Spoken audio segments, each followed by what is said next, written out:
Hello, my name is George Ciampa. I'm a first generation Italian. My parents came from Italy, and I'm one of 10.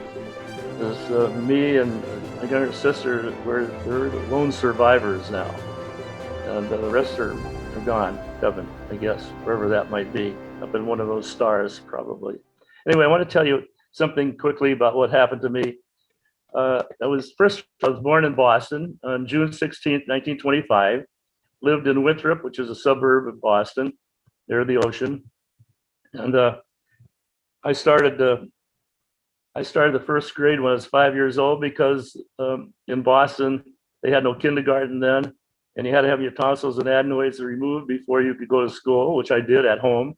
Two doctors with an ether bag, and anyway, I remember that distinctly. I want to tell you about something when I was 5 years old. My little cousin Teresa, who was 8 years old, died of a heart defect, and it was a tough time for me and for everybody, of course. But I remember at the gravesite, and this is the important thing I want to tell you about. My mother was standing next to me. She had lost her voice before the funeral. And at the time they were lowering the casket in the grave, my mother screamed, Teresa, real loud. And my little 5 year old, and I was frightened. And I never forgotten that. In fact, I can visualize that right now. And so that, and then another situation with my grandfather, where they had the wakes in the homes, and I remember that distinctly. And being from an Italian family, like everybody's in the kitchen speaking Italian, English, laughing, crying, eating, smoking, and my grandfather's in an open casket in the bay window, and hate bay windows now. And my wife can tell you about that, but that's another story. But anyway, I remember that. I was a bewildered little boy standing there looking at my grandfather. And after that, I thought I was dying. So my mother would have to take me to the doctor, and he put a stethoscope on my chest. My heart was beating, so I was dying. I was just a nervous kid. We left Boston in 1934 in a 32 Chevrolet. This is in the Depression. And there's 7 children and my mother and father in the car. 3 others, one was married, one was living in California, and the other one was staying with my sister that got married. So 7 of us and my mother and father. My father drove. My brother, who was 17, and another brother who was 20, drove. They drove day and night because they didn't want to hear me. I want to ask you guys a question. If you're married and have kids, what did your kids say to you before you got to your destination? Are we there yet? I originated that. Uh, When are we going to get there? We're there yet. I drove everybody crazy.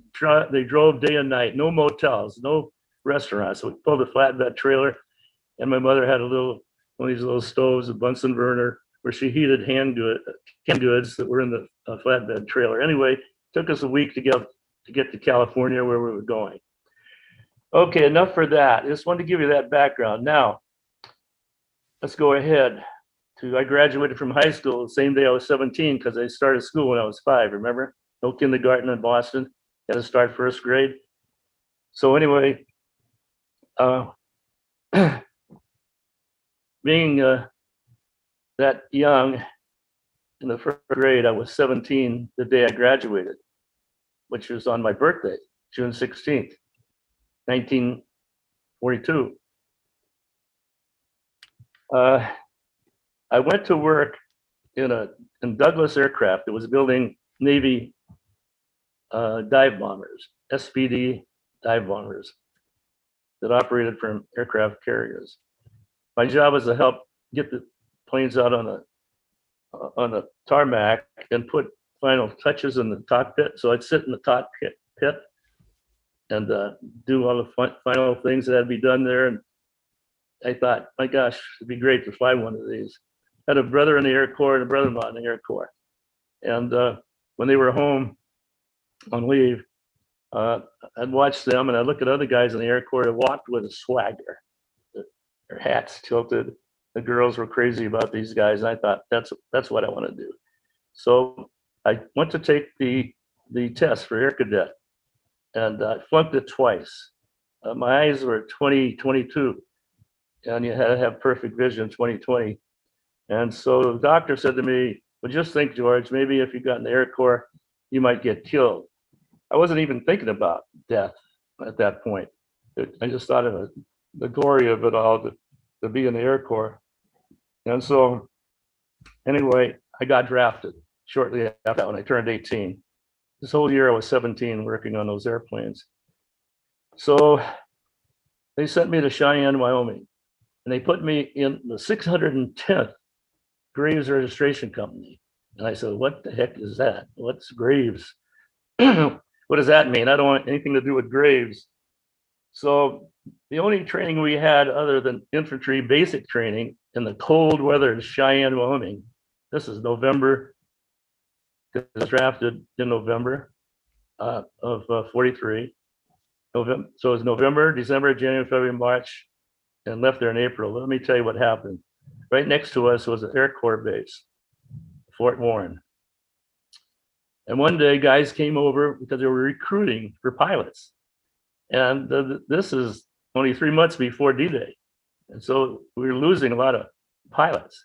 And bombers didn't even have fighter pilots to protect them during that time. So when the bomber went down, 10 guys went down with it. So I wanted to be a fighter pilot. But anyway, what happened was a whole lot of the guys were gathered around them to sign up. Guys that wanted to get out of the outfits that they were in.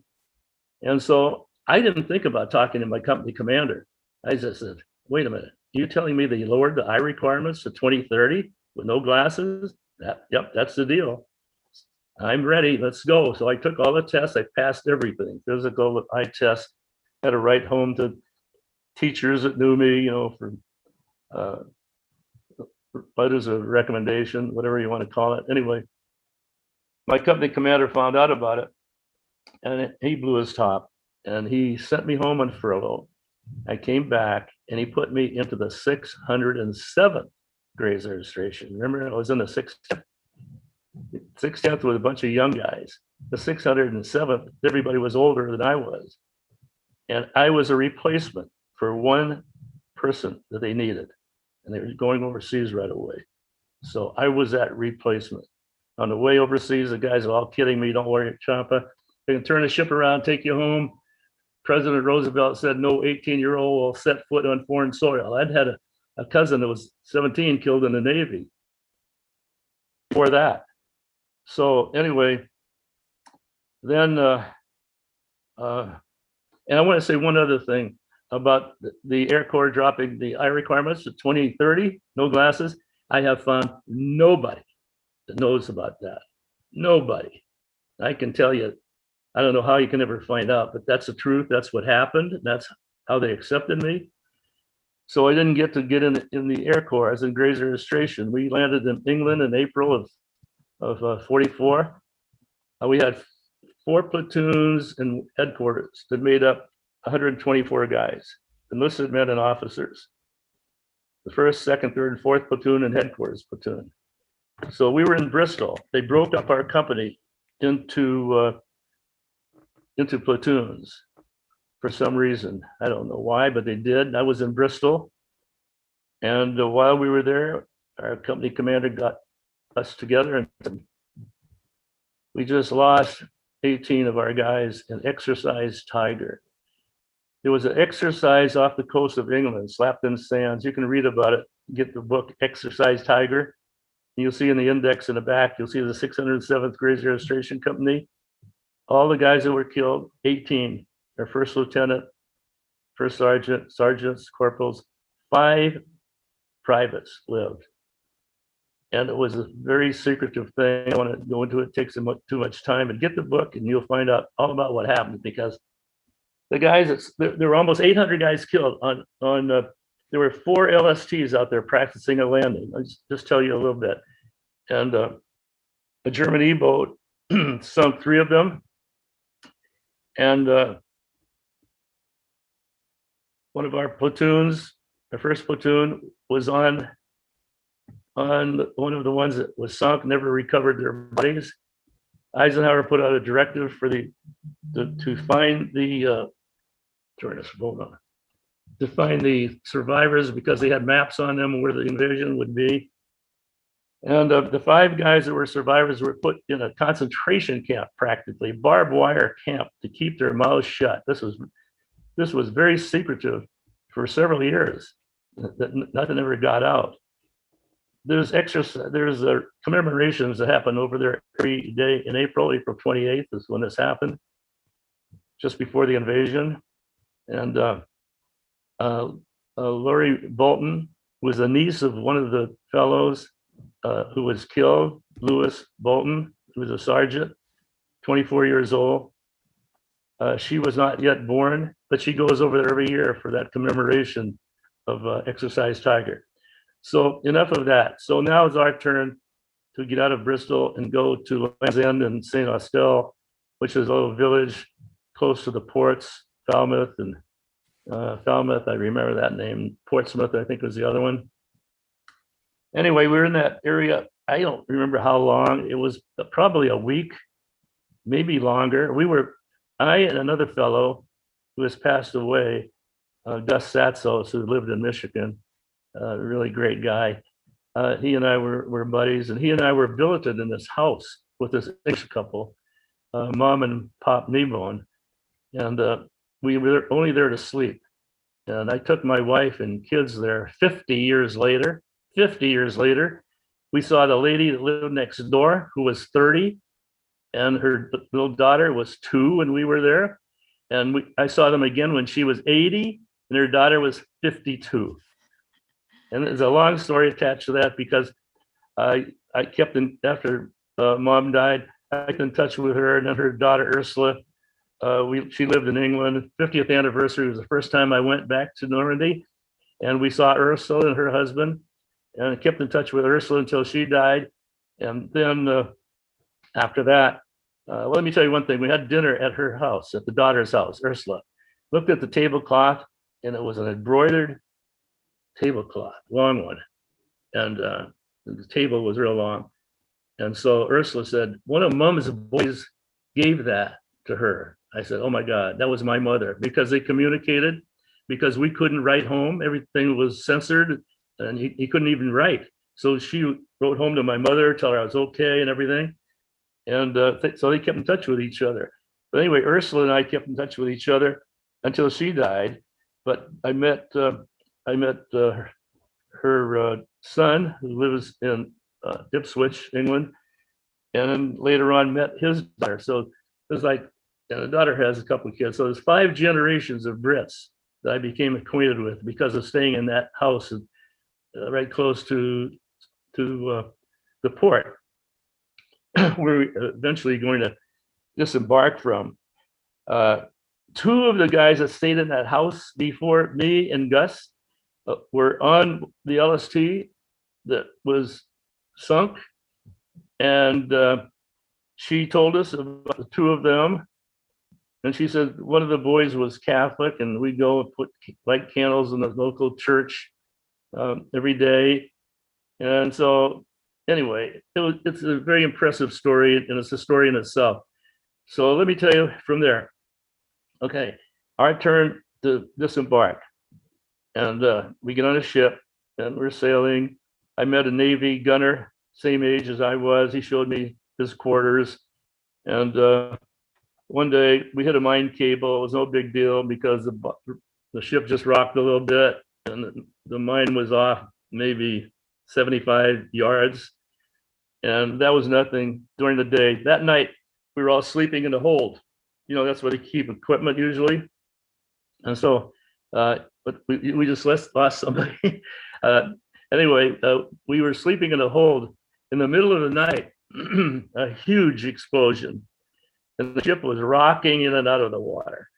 And we all scrambled up on deck to see what happened. It was dark. And what we eventually found out is the Navy gunner that I had met that day shot down a German torpedo plane that dropped the torpedo. And he shot the plane down, and I don't know what what caused the explosion, but apparently between the torpedo exploding and getting the torpedo plane shot down, this is what happened. So I owed my life to that guy that shot the plane down with the torpedo. So anyway, we got over that. Now we get to thousands of ships. And it's unbelievable. You've heard them describe it. I mean, as far as you could see, the ships.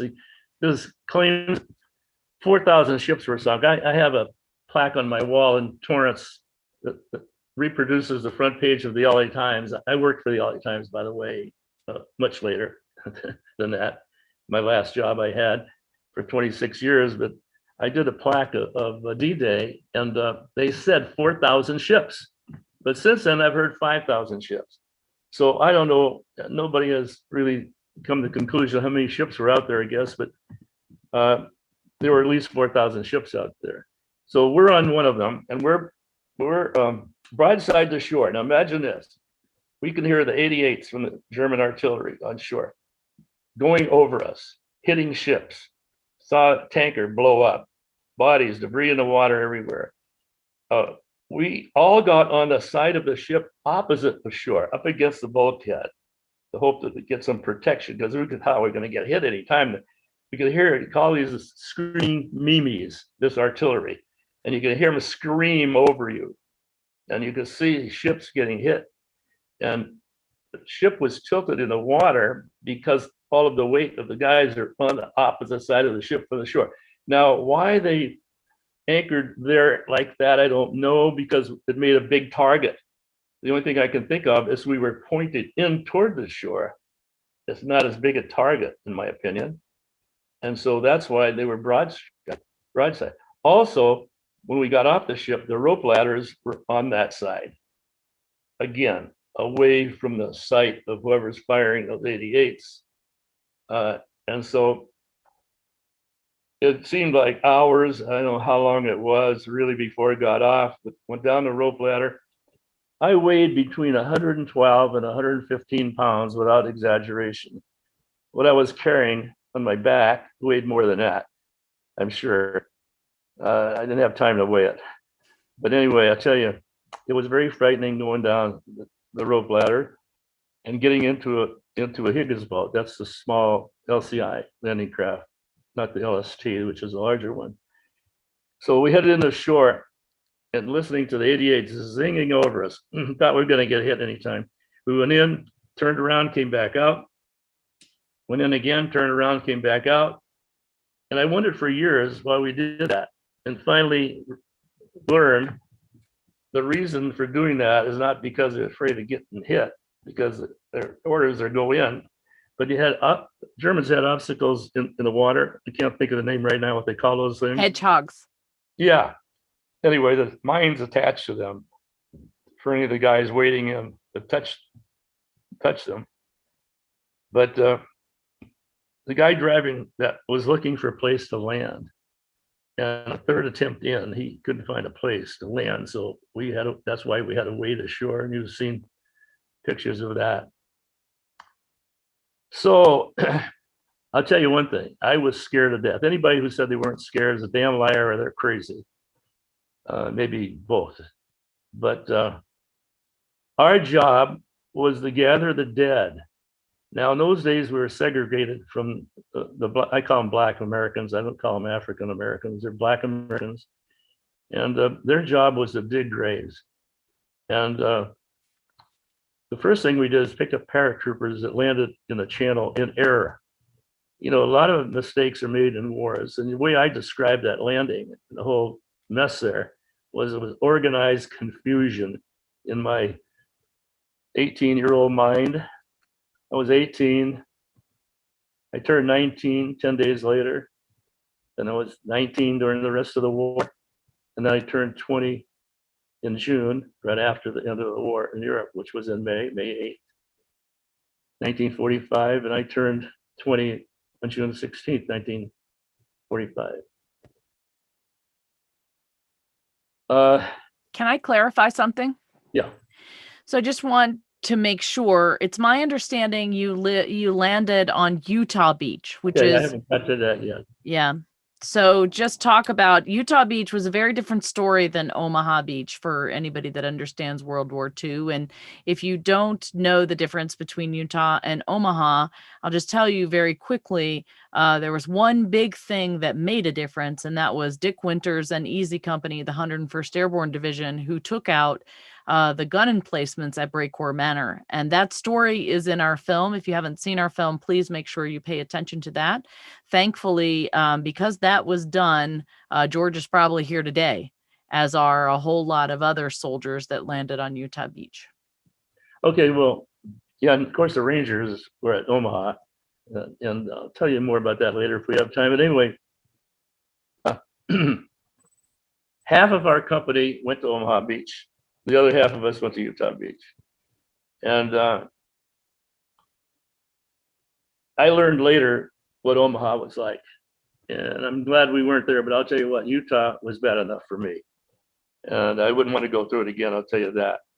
And so because the paratroopers were drowned when they hit the water and all the equipment they had on and the parachutes come over them, we picked them up and buried them in their parachutes. Now we had these Black Americans I told you about that dug the graves, but just for a short time because, you know, one thing about the D-Day landing was bad, terrible. We lost a lot of guys. But the worst part of it was like a couple of days. Then, of course, there was more fighting going inland. Our job was to initiate temporary cemeteries. We initiated the 2 of the 3 cemeteries at St. Mary Glaze. And you and I talked about it, Christian. I keep wanting to call you Michelle. Christian, we talked about the first general who was killed in Normandy. Remember Pratt? Teddy Roosevelt Jr. No, Pratt. Oh, Pratt, General Pratt. Yes. Gliders. General Pratt, I think it was 52 years old, and he volunteered to go with the glider guys. Didn't have to. Well, he was killed. The pilot, I think, had an Irish name. I can't remember it. I want to say Ryan, but I don't think it was Ryan. Something like that. But anyway, he lived. But our company picked him up. We picked up. We figure he and McNair and Roosevelt. We picked up 4 generals. But getting back to the beach, Utah Beach, and we soon had prisoners digging the graves. And then we got off of Normandy Beach and went to 3 or 4 other cemeteries in Normandy. I can remember St. Mary Glaze in particular, and I think Marini. I think the other one, can't think of it right at the minute, but Bloville. There was the Bloville cemetery. Bloville, and then St. Lo. And I St. remember Lo. St. Lo in particular because that's where General McNair was killed from our friendly fire from the bombing of St. Lo. And we watched Patton, all his tanks rolling past us. They came in through the port of Cherbourg. And you can say what you want to say about Patton. I equate Patton with Trump. They both have same personalities, same persona. But you know what? Patton helped win the war in Europe. He was not a very good guy in some instances. You know, he slapped a soldier. They know about that probably. He thought he was reincarnated to do what he did, but he was a big asset, I'll tell you, to our side. And so anyway, we got out of St. Lo, went down through Paris, got a big celebration in Paris, and it was like the end of the war. And so we had a temporary cemetery about 20 miles out of Paris. And one day, the only day off I had of 11 months was in Paris. And they took us by truck into Paris, dumped us off at the Bastille Tower, said, be back here at 6 o'clock. That was a joke. Didn't get dark at 11. And my buddy, Jim Canaveras, who was quite a bit older than I was, at that point, I was 19 and he was like 32. And we were walking along in Paris, and he sees a sign at the top of the building. He said, "Oh my God," it was in Greek, and he could speak Greek. He said, "Oh my God, they're Greek there. Let's go." So we go there. It's a Greek beauty shop. Well, they wouldn't let us go. We had to have dinner, drinks. By the time I got out of there, we were smashed. So here we are walking down a street in Paris, and we're looking for N19, which is a route to get back to where we wanted to go, and we couldn't find it. Well, it had a Free French Interior FFI car pulled up next to where we were, and two guys jumped out, and two beautiful women. And one of the gals took me by the arm, the other one took my buddy by the arm, and we hit saloons all along Champs-Élysées there.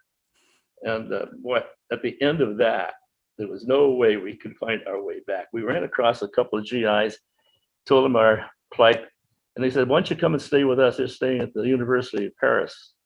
And so we did, slept on the floor there that night. So we didn't get back, and we were missing. And so when they had roll call, somebody answered my name for me. Nobody answered Jim Canaveras' name. So they put him on cemetery detail for a week, digging graves. By that time, we had German prisoners digging graves because we had them, like I said, a couple of days after leaving in Normandy. What I was going to say, and I got off on a tangent, was that Normandy was very bad. But you know what? Battle of Bulge was worse. First of all, it was worse because thousands more died there. In Normandy, you had the heat and the stench of the dead bodies getting in your clothes. You're sleeping in your clothes in the foxhole. You don't have a change of clothes. Your shoes, you got everything on, your shoes, your socks, everything, and putting up, you're spitting and spitting. Your mouth is dry. And of course, looking at the dead bodies. You remember I said I had a big fear of death as a little boy, and this is what I had to do. And I did it like a robot. While still in Normandy, I broke down about 2 weeks later. And the lieutenant pulled out his 45 and stuck it in my ribs, and he says, "Get your ass back out there and suck it up." You weren't babied. In that war. I don't know about other wars because I was only in one, but I'll tell you, nobody felt sorry for you. So I worked like a robot. It's hard for me to look at faces, and especially when you're looking at 18, 19, 20-year-old guys your age, and all shapes and forms. But the worst thing I ever saw was a tanker, apparently getting out of his tank. It was on fire. There was just a ball of charcoal on the ground next to the tank. So, it's not pretty. I talk to kids in schools all the time, and I don't talk to them about this. I talk to them about the high price of freedom. That's my thing, the high price of freedom. My website is www.letfreedomringforall. We weren't just doing it for ourselves. We were doing it for the people over there. In fact, I'm getting ahead of my story, but I did a film, I did documentaries. I did one of them in Germany, about the German kids that were orphans and how they were hungry and going through garbage cans for food, and they were looking for love and attention. And I was in the Army of Occupation after the war for 7 months. So I look at these kids, they look just like our kids. And so I did a film about that. So one of my films here is about, it's called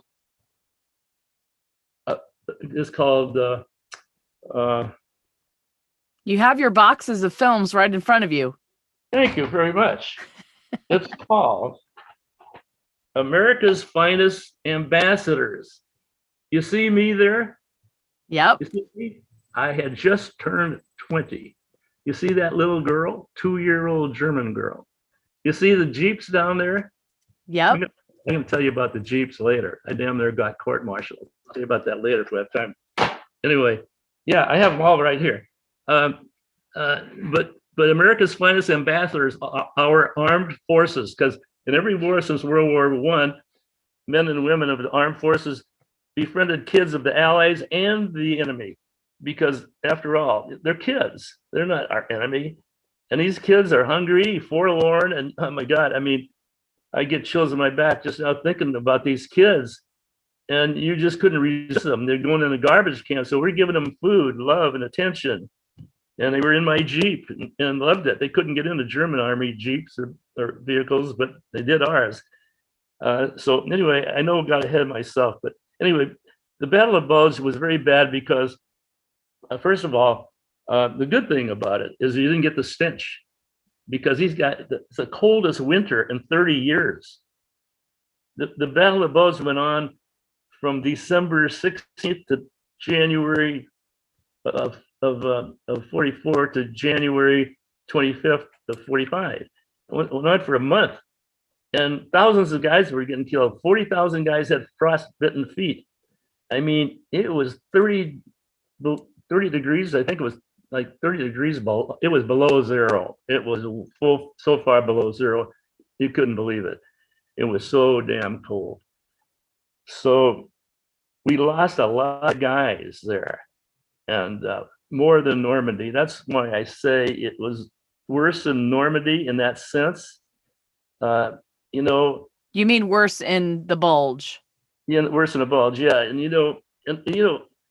all of us in Normandy were survivors, really, all of us.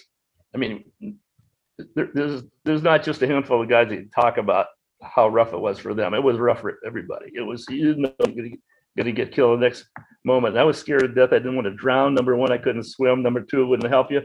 And number three, not number three, but number one, I felt that if I died, my Italian mother would die. She was very emotional, as you learned from at the graveside of my little cousin. So those things all running through your mind. I can't get killed. I can't get killed. Kind of reminds me of some of these guys coming back from Iraq. I heard one guy talking about, he lost an arm and leg and everything. He says, if I can just keep breathing, I'll get back to my wife. And you think about things like that. At least some of us did.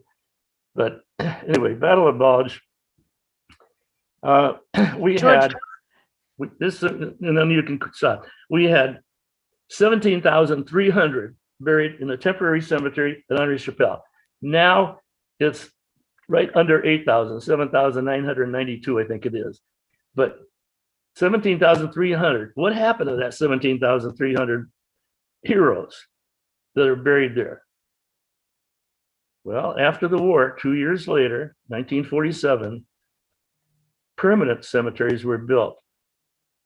Any soldier buried in a grave anywhere in Europe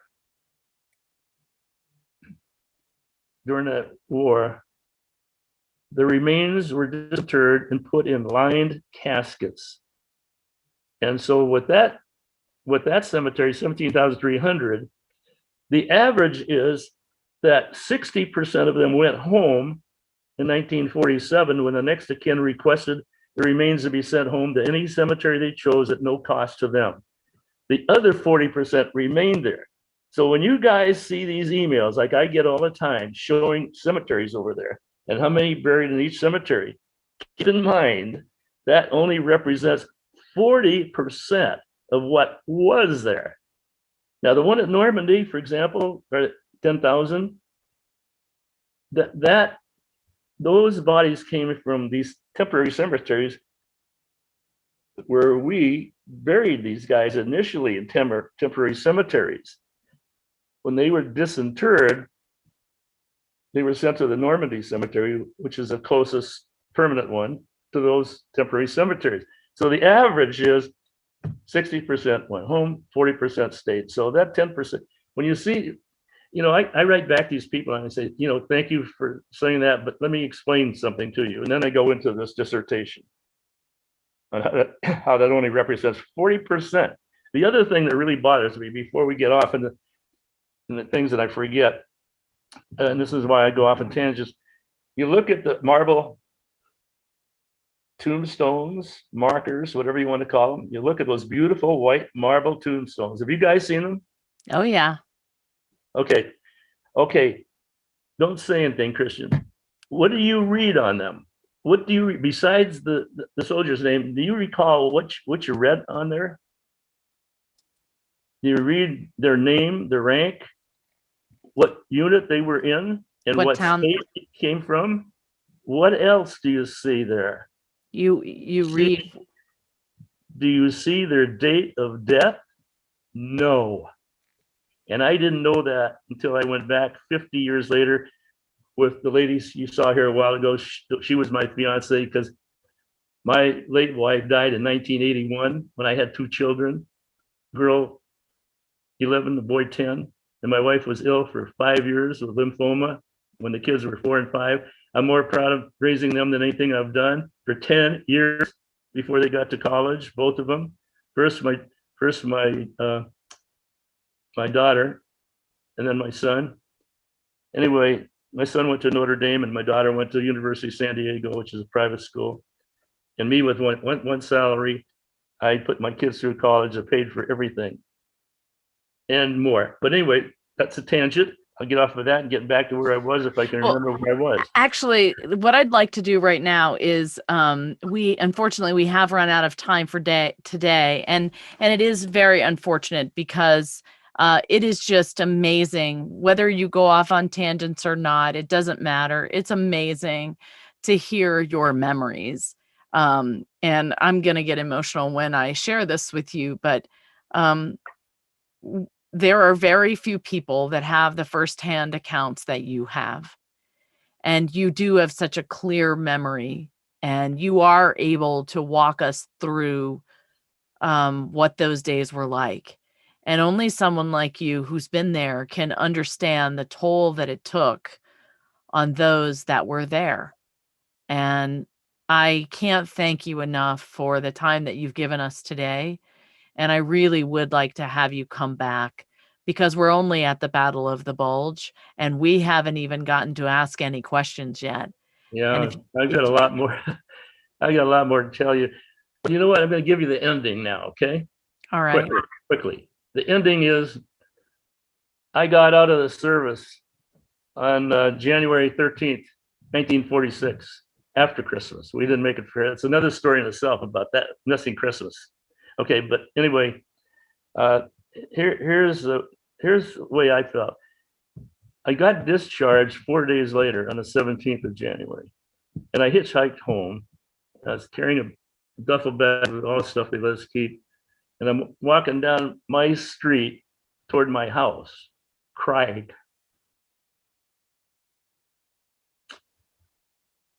You know, here I am. All these other guys are gone. No girlfriend, no wife, no kids. And of course, when I'm walking down the street now, I'm a young man. I'm 20 and a half. Couldn't buy a drink in California. And so that's what I thought about. And I got home, knocked on the door. And of course, my mother gave me a big bear hug, and the Christmas tree was still up on the 17th of January. So that's all I can tell you right now. Well, Thanks a lot for listening. I have chills. I am just overwhelmed by your generosity to share your memories.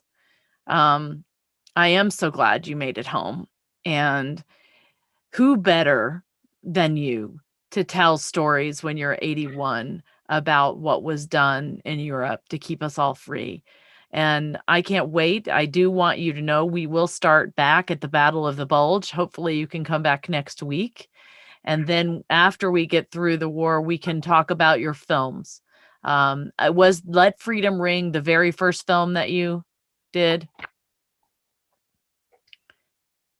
Yeah, that's what, when I was 81, this is the second one I did in France.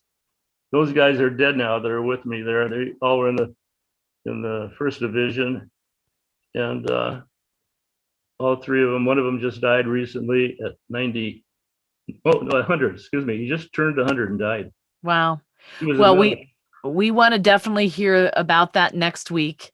Hopefully you can come back next Wednesday when we record. Everybody can find George on letfreedomringforall.org. Correct? Yep. Yeah. So that's his website. You can also look him up on IMDb to find out more. We will have him back to hear more about the war and then about his filmmaking career. George, it's been wonderful to have you. Josh or Jason, do you have anything to say real quick before we wrap up? Oh, just thank you, George, for being on here. I look forward to having you back. Thank you. Yeah, thank you so much. This was Yeah, you're welcome. really moving. Thank you guys for listening. I could tell you were interested. They are. I could tell I didn't bore you. Not at all. You didn't fall asleep. Not at all. Okay. Not at all. As I said, there's no date of birth on the markers, only the date of death, which is approximated a lot, as I know. Yeah. So I'll let you go. All right. See Thank you. you, everybody. Josh, why don't you take us out? Okay, well, hey, everyone. I hope you enjoyed that and look forward to the next time we're with George. Okay. Thank you for listening to Documentary First, where we believe everyone has a story to tell, and you can be the one to tell it. Yes, you can. Bye, everybody. Thank you. Bye.